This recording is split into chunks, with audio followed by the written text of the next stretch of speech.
Hey everyone, in this video I'm going to give a solution to the whiteboard 1D elastic carts. So recall the situation here, which is that we have two carts moving on a track in one dimension. We have the mass of the first cart, the mass of the second cart is twice the mass of the first cart. We're going to smash the first cart into the second cart, with the second cart being at rest and the first cart having some initial velocity. And also remember what I said is we should be able to do this problem entirely in those symbols without having to resort to numbers. So that's how I'm going to do this solution. First, I certainly want to get a picture. Alright, so here's a picture of the initial state of the system. Cart B is stationary, cart A is moving forwards with velocity VAI, and it's going towards cart B. And here's a picture of the final state where cart B is moving away from cart A. See, that's the description of part A, is that cart B moves away from the collision at a final velocity of 2 meters per second. I want to know how fast and in what direction is cart A moving after the collision. Well, actually, so I don't know what direction cart A is moving. If it's continuing to move towards cart B, maybe a little bit slower, or if it's moving away from cart B. So I'm actually just going to assume, okay, let's say that cart A is actually moving away from cart B. And we'll call that VA final. So that's an assumption. I actually don't know if that's true, but it just means that I have to watch out for a negative sign. So if I get a negative sign, it might mean that I picked the direction of cart A incorrectly. So there's my picture. If I'm going to follow the framework for solving momentum conservation problems, I have to know what my variables represent. Well, the mass of cart A is right here. The mass of cart B is right here. I have the velocity of cart A right there. I have the final speed of cart B right there, and the thing that I'm looking for is the final speed of cart A.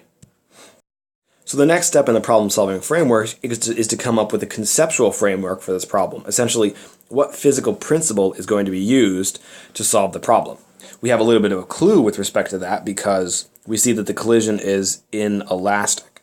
Now, for inelastic collisions, there's really only one equation that's satisfied, and that is that change in the momentum is equal to 0. Of course, this is assuming that the collision is inelastic and also isolated.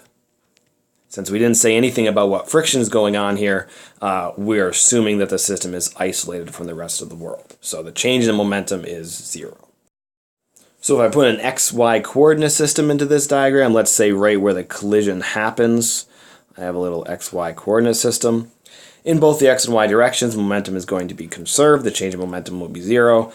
But of course, in the y direction, vertical in this case, nothing is moving in the y direction. So that might be true, but it's certainly not going to be helpful. And the conservation of momentum in the x direction is going to be the major equation that we're going to use to solve this problem. The change in momentum in the x direction is the final in the x direction minus the initial in the x direction. That's going to be equal to 0. So let's just fill in what the final and the initial momentums are going to be.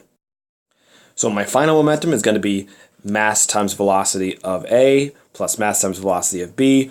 But notice that up here I assumed that the velocity here was going in the negative x direction, so I had better put a negative sign in front of the final momentum in the x direction. Now if I write down the initial momentum, is simply MAVAI plus MBVBI. Now I can notice that the car was stationary in the initial state, so I can just set this term to be 0. And also notice that the masses MA and MB are not totally unrelated. The mass of A is M, and the mass of B is 2M, so I'm going to put those in. And my conservation of momentum equation simply looks like that. So now I should check to make sure that I have only one equation, so I should make sure that I have only one unknown. The mass is in every term. I know what that mass is. Actually, even better, the mass is in every term, so I can simply divide this whole equation by the mass. So now if I make sure I have the right knowns and unknowns, my unknown is VAF, which is right here. I know the final velocity of B. I know the initial velocity of A. So in principle, this is solvable, which I can do just by isolating VAF, which gives me my final answer for the velocity of A after the collision. And if I put that in my calculator, I get 1.5 meters per second. And of course, that's in the negative direction because up here I assumed it was negative and I put the negative sign in by hand right there. Okay, great. That's part A. Let's go on to part B. So in part B, the change is that the collision is now elastic instead of inelastic. And for elastic collisions, those are our special collisions. And in those collisions, we have that the change in energy is equal to 0.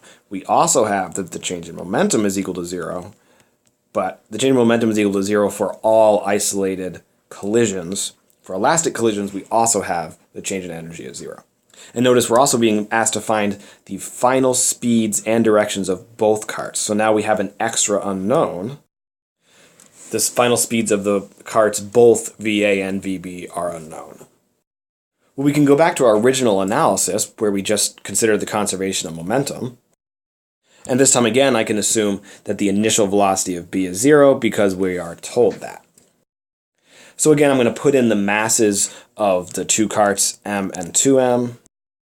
And as before, we have a mass in front of every term, so we can divide this entire side by the mass.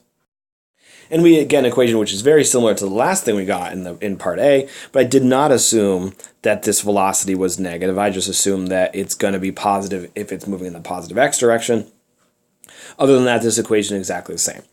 But notice that we don't know what this is, and we don't know what this is. So we have two unknowns and only one equation. Obviously, we're going to need another equation, but we know that in this situation, conservation of energy is also true. So let's consider the conservation of energy equation. Naturally, in conservation of energy problems, we should consider kinetic energies, potential energies, rotational energies, and such. These carts are colliding in a horizontal plane, so they're not going up and down, so there's no change in gravitational potential energy. We have no springs, there's no spring potential energy.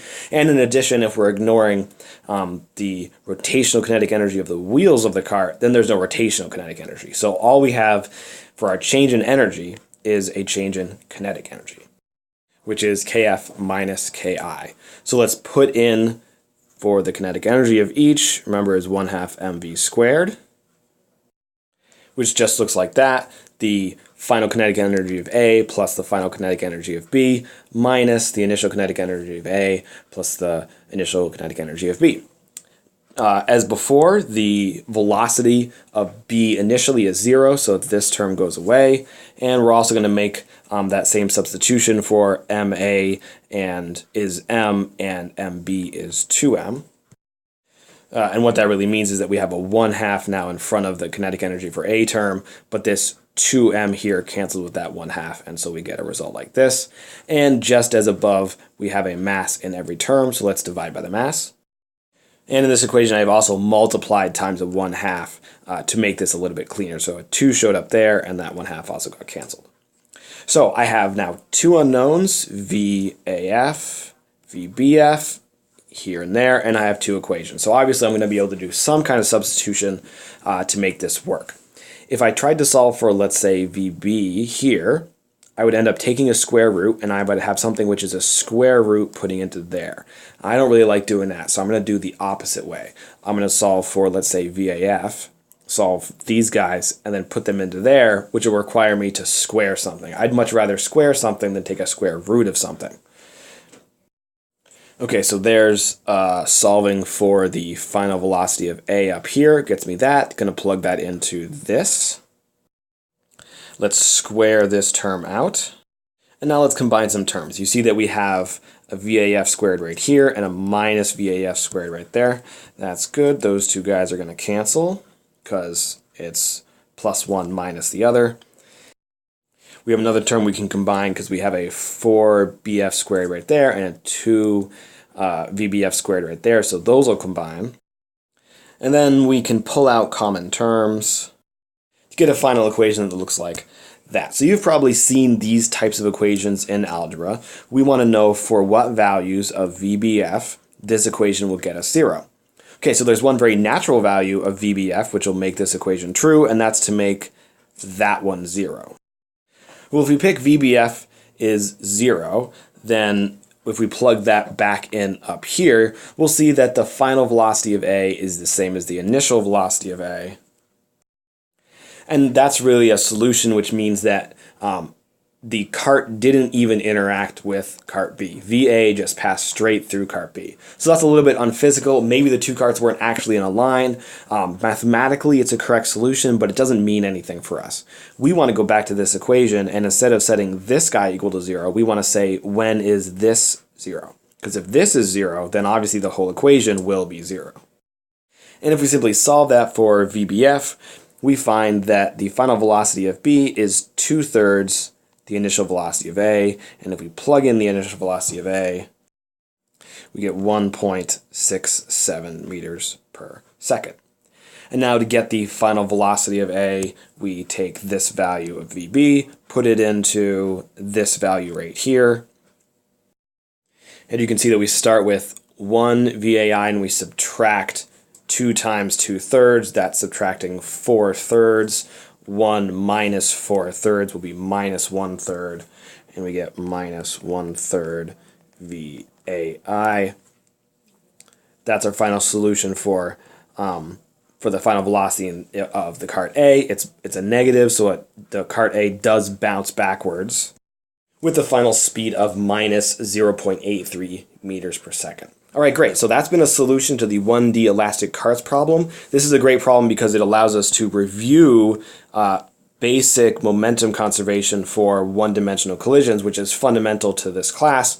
And also it allows us to get a little bit into hard collisions, which are when the things are elastic. So by hard, I don't mean the objects are hard, but the actual problem is difficult. We had two equations which we had to solve for two unknowns, and one of those equations had some squares in them. So we had to evaluate, pull this thing out, and it just became a rather difficult and lengthy algebraic process.